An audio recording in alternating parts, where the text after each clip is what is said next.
Hallo en welkom by vandag se video. In hierdie sessie gaan ons ondersoek hoe die graadre kurrikulum in verskillende skoolomgewings geïmplementeer word.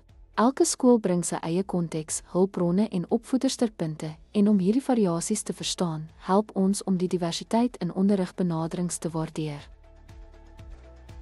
Let op hoe lewensvaardighede, syfervaardigheid en geletterdheid word in daaglikse aktiwiteite geïntegreer volgens KAPS-riglyne met inagneming van die gebruik van speelgebaseerde leer, storievertelling, musiek en groepwerk om ontwikkeling te ondersteun. Oorweeg ook hoe die skool se sosio-ekonomiese konteks, beskikbare hulpbronne en gemeenskapswaardes beïnvloed onderrigstrategieë. Dankie dat jy ons video oor die implementering van die graadre kurrikulum in verskillende skoolkontekste gekyk het.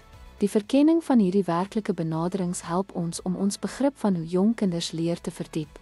Ons waardeer jou tyd en hoop jy het dit insiggewend gevind.